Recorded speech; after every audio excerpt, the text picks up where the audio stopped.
Steelers owner and president Art Rooney II spoke to media about the Steelers, where they stand, and specifically addressed Kenny Pickett, Matt Canada, and where he sees the team going. We'll talk about what he said, how it relates to Kenny Pickett. How far can Kenny Pickett go? Can he rival quarterbacks that are now playing in the playoffs? And we'll go over his grades for the season and our picks for the conference championship weekend. I'm Chris Carter of the Locked On Steelers podcast, joined today by Jenna Harner of Channel 11 WPXI. Let's get into it. You are Locked On Steelers, your daily Pittsburgh Steelers podcast, part of the Locked On Podcast Network, your team every day.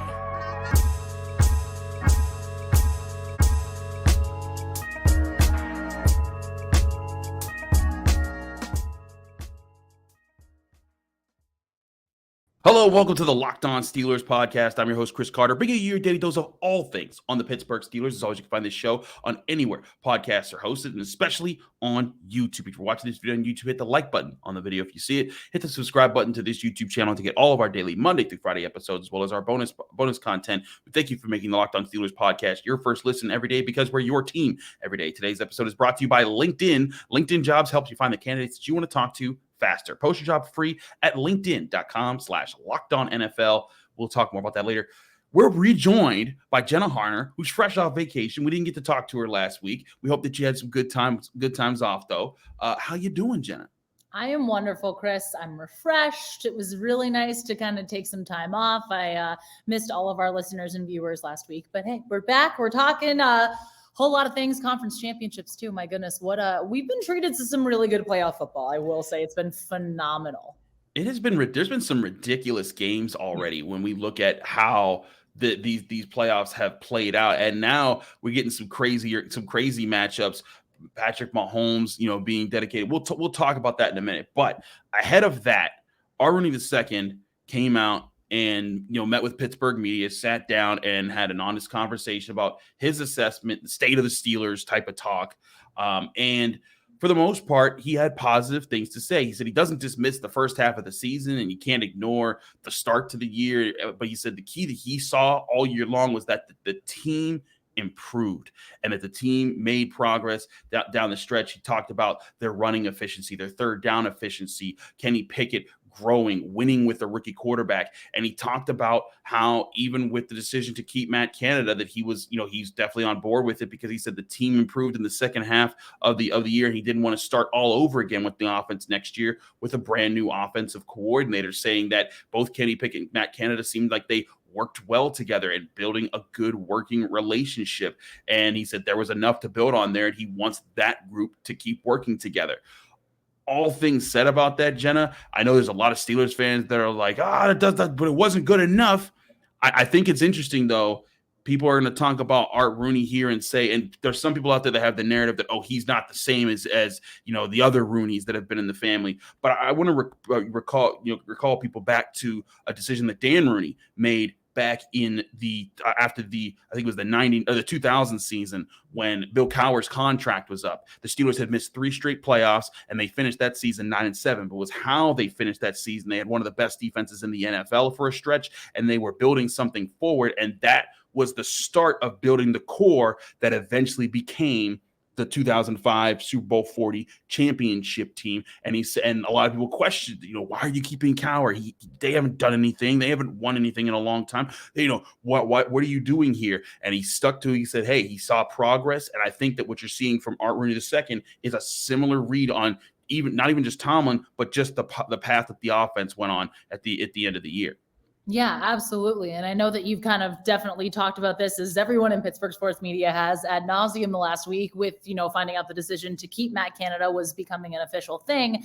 But in reality, this is going to be something that you go into next season and you say, okay, we have this base here. We have this foundation of what this offense can do, of what this offense can look like, because you go back to the beginning and even the middle of the season, basically up until the bye week, this offense didn't know what their identity was. And they told us time in and time out. I mean, how many times did we hear Najee Harris say, we're still working on it. We're still finding it. We're still frustrated. And now this offense has an identity. So this is something you can build on heading into year 2 of Kenny Pickett, year 2 of whatever this offense is going to look like in terms of him being the quarterback, the guy to lead this team next season. And you don't really want to disrupt that. I know so many people automatically are saying, hey, the Steelers need some, a proven NFL offensive coordinator who's worked with rookies before, who has that experience. Look, Matt Canada, as well as pretty much everybody knows that next year is going to be the make or break year for his job security with this team.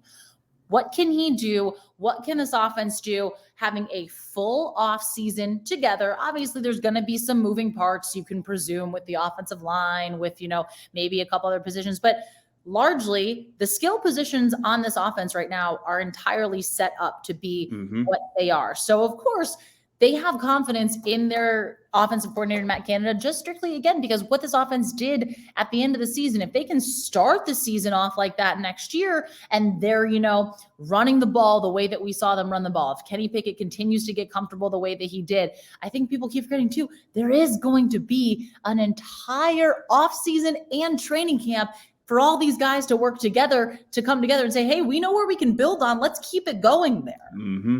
And like you mentioned, Kenny Pickett did not run with the first team throughout mini camp, rookie camp, training camp, none of that. And it wasn't until week 4 when he took over that he started getting real reps with the team. And so it took time to even get chemistry, not just with his receivers, but with his offensive line, with the pace of the game and how things worked out. So I'm right with you. I think that a big part of this is acknowledging, and Rooney even said it himself. Already said, we talked about how, acknowledging part of the start is they were working in 2 new quarterbacks. Even Mitch Trubisky was new to the team, and that takes time to adapt. And and once they kind of settled that in, you saw progress with the offense. And I think it's not as doom and gloom as people say.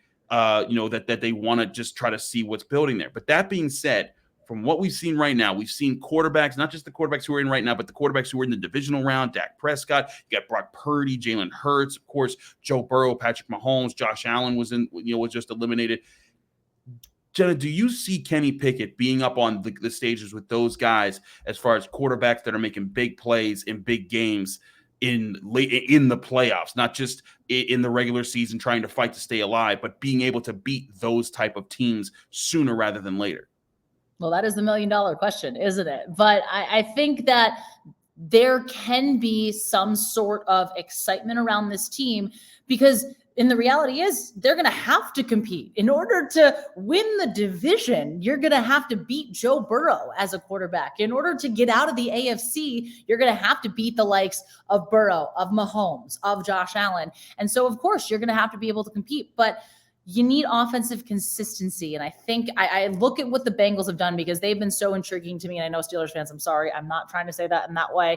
Don't come for me. Don't. No, but they're playing great. They haven't lost since Halloween. They haven't lost since Halloween. And you look at what that team did surrounding Joe Burrow, because obviously his rookie season, we remember the gruesome leg injury he's done for the year. So what did they do? They went out and invested money in the offensive line. And I know that this year was kind of they reworked it a bunch. They had different guys in different positions. He was getting really beat up early on. We saw it from the Steelers week 1.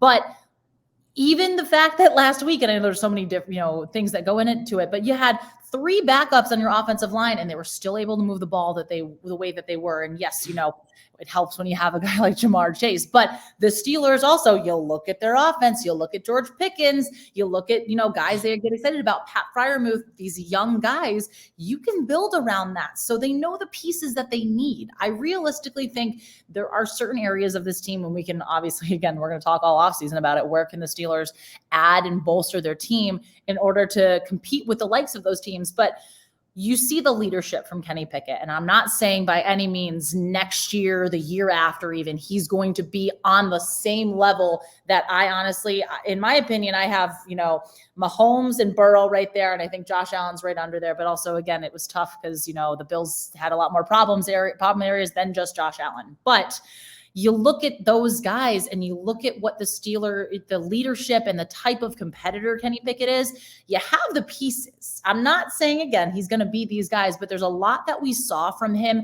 and we saw the team too. Again, it's really hard as a rookie to be a leader of guys, especially that are older than you, that have more experience than you. But we saw him take the grasp of that room, especially towards the end of the season that we saw. And these guys are saying, hey, that's my quarterback. That's my guy. And I think you can start to see the potential for it. And just with what we saw, winning leading game-winning fourth quarter drives is a huge, crucial trait. And we saw Kenny Pickett do that a lot last season. The Steelers obviously hope that he doesn't have to do that consistently and that they can be ahead of things. But the way that we saw the season end, if that can be a starting point for this team next season, I think there could be that promise that in a couple years, when the Steelers fully can build around Kenny Pickett and can have all the pieces in place and can spend the money they want to spend in certain areas, you will see the competition have to rise because, again, to get out of your own conference, you got to beat three of arguably the best quarterbacks in the league right now.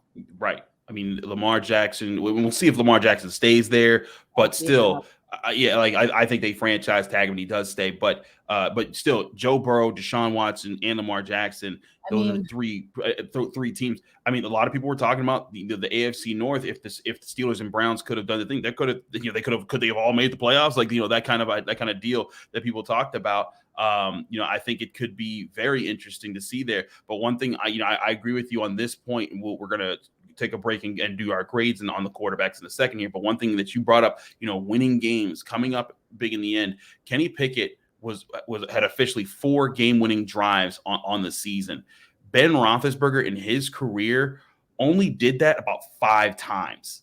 And you think about all the times that he did it, but like spread throughout the year, he did it his rookie season. He did it 2008 when they won the Super Bowl. He did it the next time he did it after that wasn't until 2017. Then he did it in 2020, and then he did it again in 2021. But it wasn't every year that Ben Roethlisberger was having game-winning drives, consistently. So for Kenny Pickett to do that in his rookie season, I think it's a very good sign about the leadership qualities that you mentioned there. We're going to get to more on Kenny Pickett in a bit because we do got to talk about that, and we're going to do our Stars and Skulls final grades on the quarterback room. We'll do that in just a minute here. But first, we're going to talk to you guys about LinkedIn. LinkedIn, of course, is the number one place that people go to look for jobs. So why not make it the number one place that you go look for job applicants? These days, with the new potential hires, can feel like high-stake wagers for your small business, and you need the right people on your team to help your small business fire on all cylinders. That's where LinkedIn Jobs comes in, because they make it easier to find the people that you want to talk to faster and free. Create a free job post in minutes on LinkedIn Jobs to reach your network and beyond to the world's largest professional network of over 810 million people. Then add your job and purple hashtag hiring frame to your LinkedIn profile to spread the word that you're hiring, so your network can help you find the right people to hire. Simple tools like screening questions make it easy to focus on candidates with just the right skills and experience, so you can quickly prioritize who you'd like to interview and hire. It's why small businesses rate LinkedIn Jobs #1, delivering quality hires versus leading competitors. LinkedIn Jobs helps you find the candidates that you want to talk to faster. Did you know that every week, nearly 40 million job seekers visit LinkedIn? Post your job for free at linkedin.com/LockedOnNFL. That's linkedin.com/LockedOnNFL to post your job for free. Terms and conditions apply.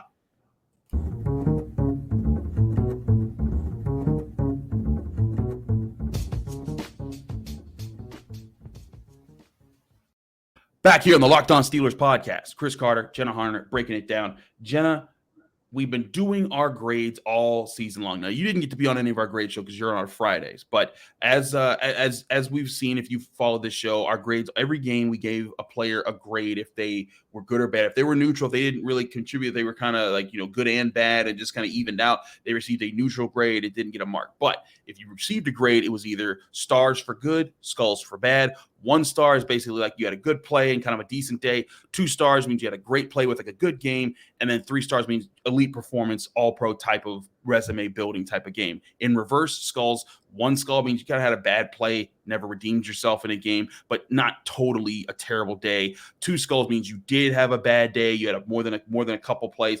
All time terrible means you were 3 skulls is all time terrible. That means you were just absolutely terrible and you need to be benched. And like it builds those conversations. So let's get into the grades that we have this year. And I'm going to start with a person that Art Rooney referenced in his point about starting there with 2 quarterbacks, and that's Mitch Trubisky. And on the year, I gave Mitch Trubisky 5 stars and 6 skulls. So only 1 skull more than stars in my grading rubric that I have. That gives him a C- on the year. I felt like that's where you could put Mitch Trubisky because, yes, he wasn't phenomenal. He didn't come in and light any game up, but he came in and he was a manager. He tried his best to keep things in front of him. And there were games that he was bad. Like, there's no doubt about it. You go back and you look at his performance against the Patriots in week 2, the Browns in week 3, the 3 interceptions he threw against the Ravens. There were some really rough weeks. But if you look at how he managed to help get them the first win against the Bengals, the drive that he gets the ball to Deontay Johnson down the sideline to get them in field goal range to win that game, him stepping in against Tampa Bay to come in and save the day when Kenny Pickett got hurt in that game, him stepping in the week after he struggled against the Ravens, had a really strong game against the Panthers. He gave solid, decent time there, and that's where I have him at a C-. It's nothing great and special, but he kind of met the bar there, and I think made it so that he wasn't always the biggest factor that was holding the Steelers back at times. Yeah, you kind of put that perfectly. I mean, just that's what kind of we expected Mitch Trubisky to be coming into the season. It was going to be one of those situations where I feel like we talked a ton, but it was, hey, the defense is going to be what this team has to rely on this season, and Mitch Trubisky just has to come in there and manage things. And there were going to be times where we probably expected to see good things, and we also knew because of some of his history, there were probably going to be times where there were some bad things. And obviously in the first, 4 games of the season up until the halftime against the Jets when they switched in with Kenny Pickett, you saw a little bit of just like cautiousness. And I think that was the entirety of the plan going in with Trubisky. But then, it felt different. We talked about this too when we saw him against the Ravens, and there's 3 interceptions because he was taking more chances. And there were things that you saw that you were just like, what are you doing? But you kind of knew coming into this year, it was going to be, okay, he's probably going to give you that mid-range of stuff. And there's going to be some stuff that totally surprises you that you say, hey, holy smokes, what a great job. What a fantastic performance, what great plays. And there's going to be some others where it was going to be like, yikes, what a couple brutal interceptions. And again, I feel like that was the Ravens game. But then, like you mentioned, the Tampa Bay game too, there were some good things to see from Mitch Trubisky. And I think, again, also everybody knew coming in, and I hate saying this, I don't, mean this in a negative way, because as a person, I like Mitch Trubisky a lot. He was wonderful to work with when we talked with him, but you knew that he wasn't going to be the guy for this team for an extended period of time. And it was gonna be Kenny Pickett's room. It was only going to be a matter of time. And I remember we kept talking. It was like, okay, is it going to be about the bye week when they switch things out, all that. But you knew that it wasn't going to be the long-term answer. Mitch Trubisky just wasn't going to be that. He was kind of going to be a space holder for a little bit until they felt Kenny Pickett was ready, or until they felt he was playing too well enough to not let him, or to make sure he had to stay out on the field, to not take him out. And that's kind of what we saw. No, I agree. That is kind of what we saw. I mean, I thought one thing that only a few fans caught when I videotaped Mike Tomlin coming off the field. I think it was the Raiders game when he was coming off the field. He was just so excited, and with the way that his team played. One of the things that came through was Mitch Trubisky just pumping his fist coming in. He didn't do a single thing in that game, but he was so happy for his team and for his partner and the quarterback who took his job. And I think it shows a lot about his character. And that's why, like, when people bash Mr. Trubisky, I'm just like, listen, I get that there were disappointing moments there. And I was one of the people that said, like, hey, I'm pointing out his mistakes, but that should never change how you talk about someone as a person. And I think that he handled that as well as anybody could. And he absolutely did. I mean, obviously, of course, there's frustration. I vividly remember when we talked with him after the Jets game, he was incredibly frustrated, as anybody would be when somebody else replaces you at your job. But like you mentioned, just the way that we saw him throughout the season, and, anytime he talked about Kenny, it was so glowing, and you could see he had genuine excitement. This was his teammate. He said, the relationships in that quarterback room are really special. They're really, they're all really close. And I mean, take it maybe with a little bit of a grain of salt, because we're not in the room. We don't entirely know, but it seemed incredibly genuine. He seemed really excited for Kenny. And, when Kenny got concussed, It must have been the Ravens game, or maybe it was the Bucs. So the Bucs game was when he was initially put into concussion protocol, but we didn't know if he had a concussion. And then the Ravens game when he was definitely concussed. Yeah, and when we talked with him at the end of the game, it was like, did you say anything to Kenny? Did you say anything? I immediately checked in on him. I was like, hey, are you okay? How do you feel? Are you doing okay? As he was going into the locker room, you could kind of just see, there's no denying Mitch Trubisky's character as a person, and he was such a great part of that locker room for those guys. I think that, again, we don't know the entirety of it. We hear what we hear, but you could just see for him, he was just excited for his guys, excited for his teammates whenever they would make big plays, whenever the team would win, because at the end of the day, it was a team win. Absolutely. Let's talk about the guy that did take his job, though, in Kenny Pickett, and the grades that I gave him on the season. I gave him a total of 14 stars and just 3 skulls on the year.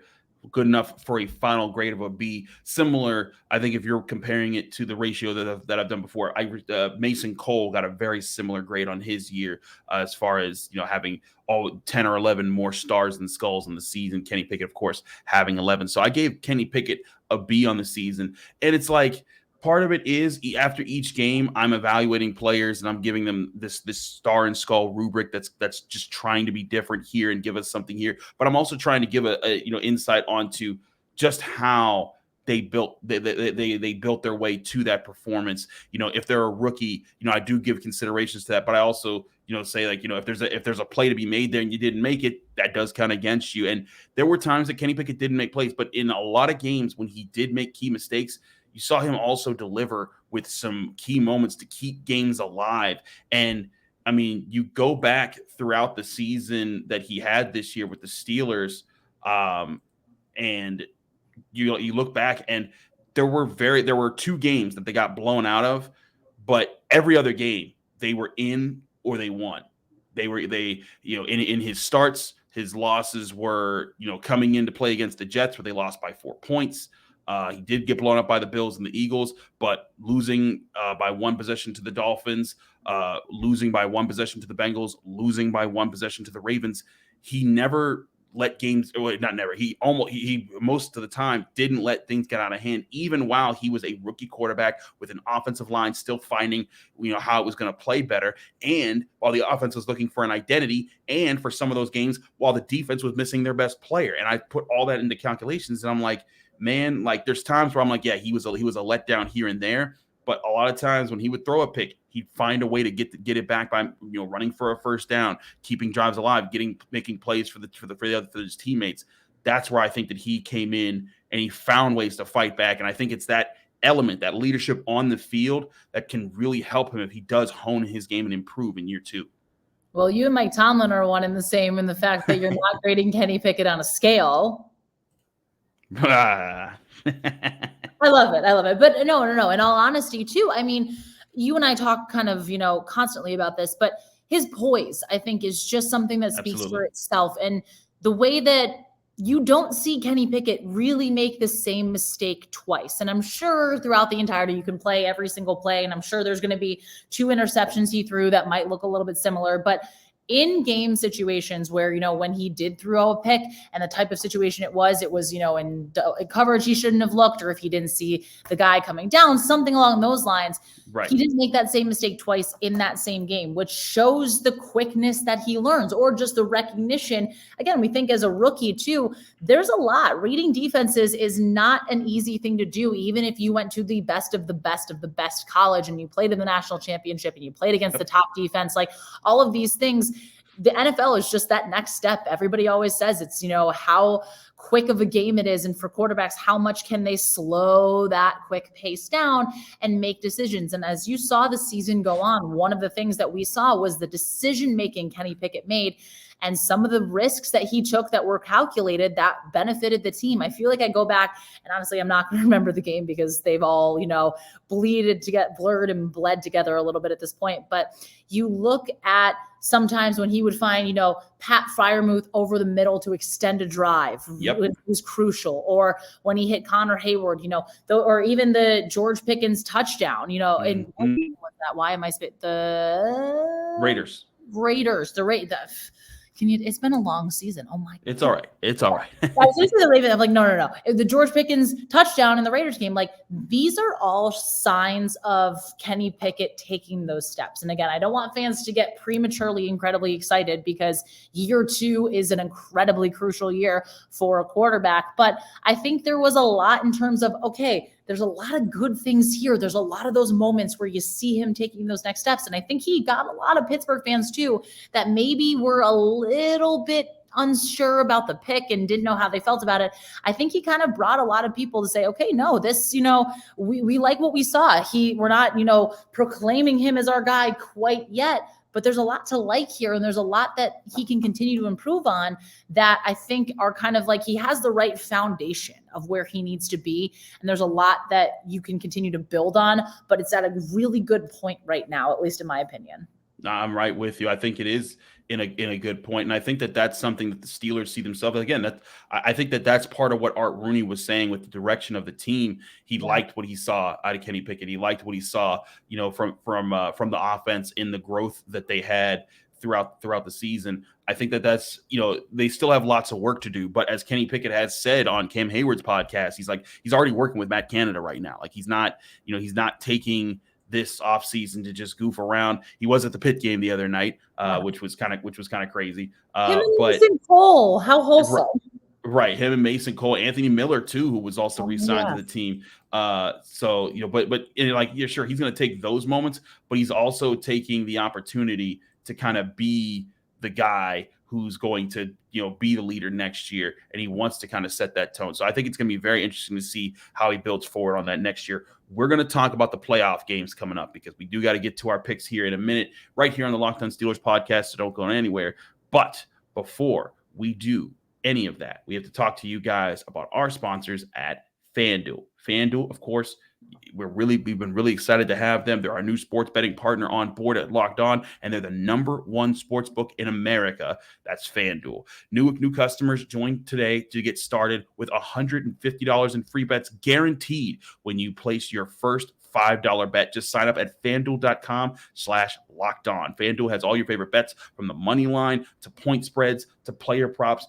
Combine your bets for a chance at a bigger payout with same-game parlays and all that action on an app that's safe, secure, and super easy to use. Football fans, don't miss out. You can place your first $5 bet and get $150 on free bets, win or lose. That's right. Your $5 bet, you don't have to even win it. Just put the bet down, and you get $150 by just going to FanDuel.com/LockedOn. That's FanDuel.com/LockedOn. Make every moment more with FanDuel, the official sportsbook partner of the NFL.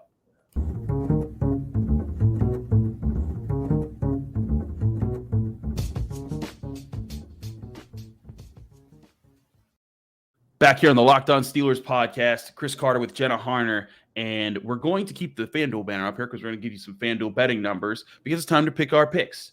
And I have an announcement to make.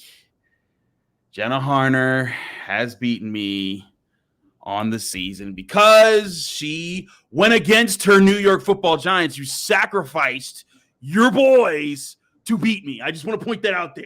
I did not have faith in them going into the game against the Eagles. I thought they would keep it close. They did not, in fact, but I had a little more faith in them to make it a competitive game, but I just felt like the Eagles were better. So, hey, they won a playoff game. They beat the Vikings, who I had said were not what their record showed coming into the season. I liked the fact that they did that. There's a lot of promise with that team, a lot of good excitement in the future, but not enough to beat the Eagles. So winner, dubs. So Jenna is now 4 games up on me in the season. There's nothing I can do about it. This sucks. I hate it. She's celebrating over here on camera. This is ridiculous. I can't stand you, Jenna. I'm going to get you back next year. So we're 1-1 of our years of picking together. Yeah. Last year, it literally went down to the Super Bowl. So it's crazy. So it's kind of cool. It still went down to the conference championship weekend. But let's talk about the conference championship matchups.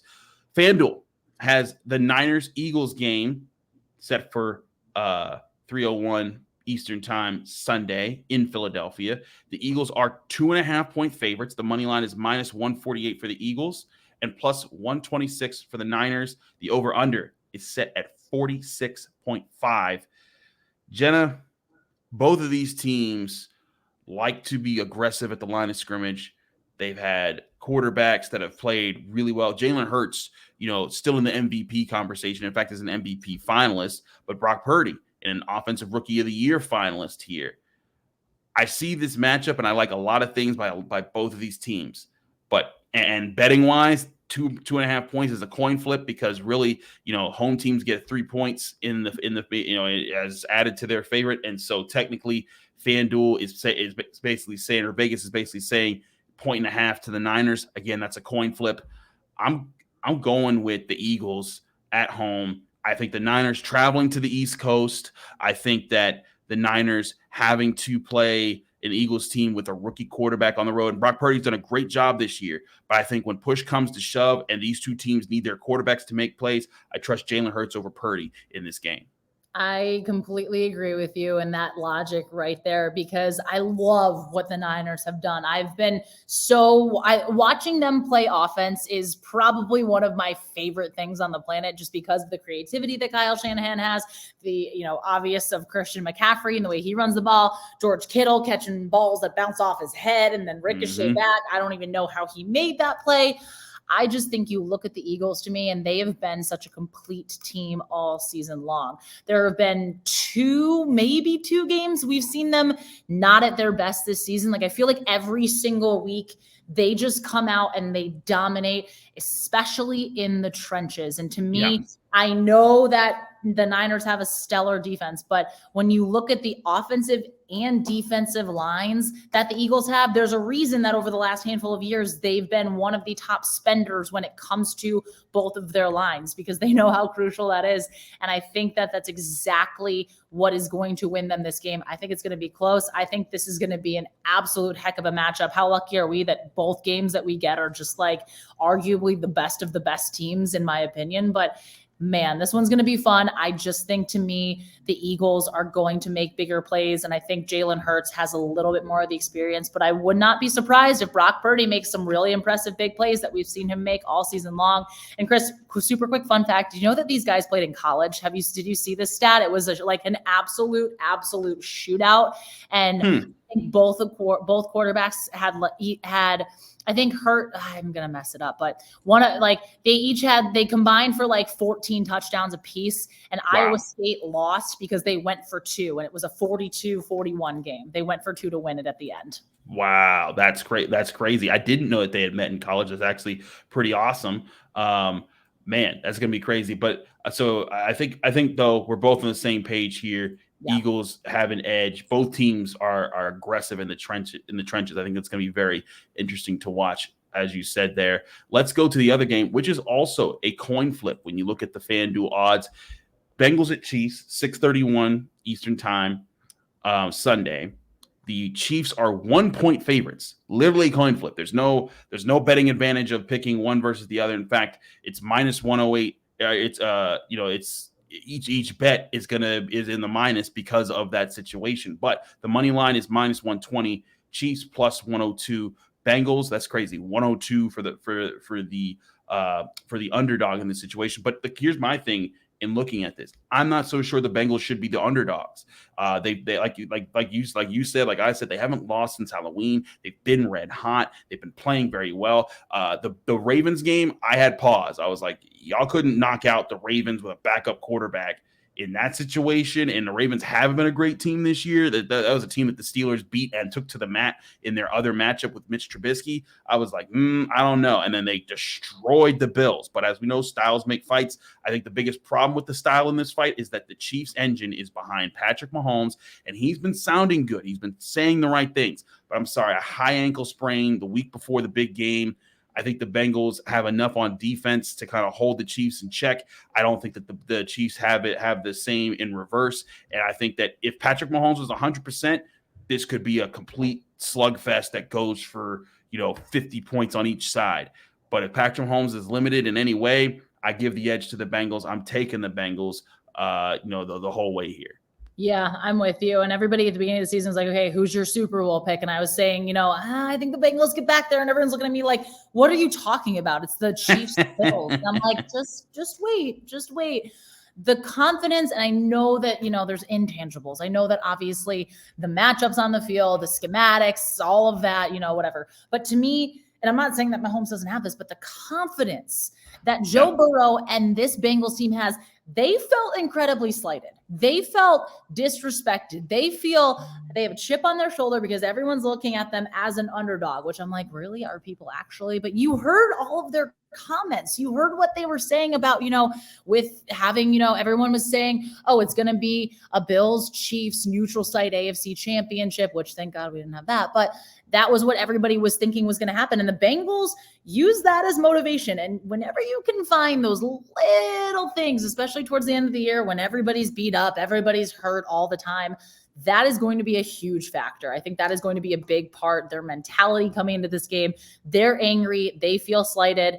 And Patrick Mahomes, again, we don't know the extent of his health coming into this one, but I don't believe is going to be 100%, and having the mobility that he has, because he's able to create in so many different ways. We see he runs and throws the crazy sidearm passes. He makes nothing or something out of what seems like absolutely nothing on a constant basis. I just don't know if he's going to be able to do that, if there are any limitations that he has. And to me, also the Chiefs defense is a little down from what it's been recently. And I think that when you have the Bengals offense that's firing on all cylinders the way that they're firing, I like what they're doing.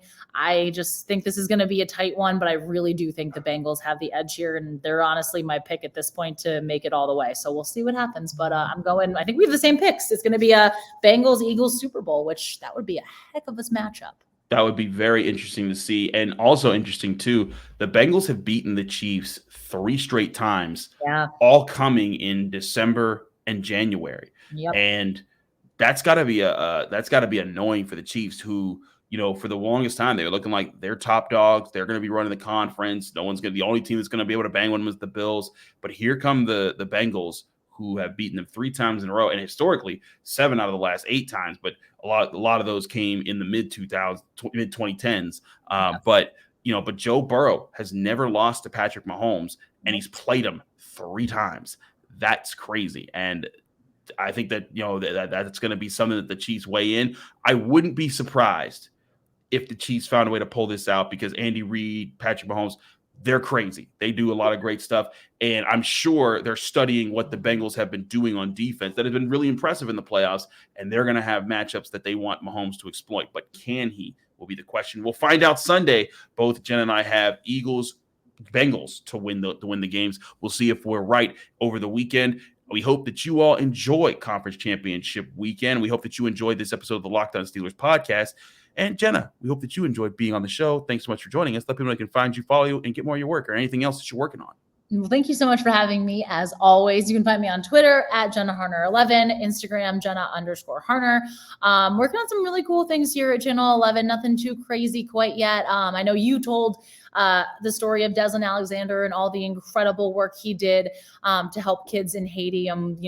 Chatted with him a week ago, and I'm chatting with the foundation he teamed up with here in Pittsburgh, just about what it meant, for him to be able to give back the way he gave back. He's up for, I'm going to mess it up because he's literally won and been nominated for so many awards, but he is up for, I believe it is the Jason Witten Award. Yes, it is the Jason Witten Award. Yes. And that is about a month away. So I'm ideally trying to time this story leading into that to see if he wins this award. He's one of 3 finalists out of all college football players. So just for all the work he did on and off the field. And he's just an absolutely special person to talk to. So really exciting to tell that. And then just, doing all the coverage here at Channel 11 WPXI. Absolutely. Do check out all the great work they do at Channel 11 WPXI. I'll be there on the final word, giving my thoughts post-conference championship weekend about those games. We'll be doing that then. Jenna, thanks so much for joining us. Thank you, dear audience, for joining us here in the Locked On Steelers podcast. I'm your host, Chris Carter. Follow me on Twitter and Instagram at Carter Critiques. Read my work at the Pittsburgh Post-Gazette, where I'm breaking everything down on Pitt athletics. They had a big win, Pitt basketball did, over Wake Forest on Wednesday. They got a big game coming up on Saturday against Miami at the Pete. It's going to be a huge one for the Panthers. If they can pull it out, we'll see there. But if you want to check out all things Steelers, come right back here Monday morning. We'll have an episode for you ready to go after conference championship weekend. Have a great weekend, y'all. We'll see you next week.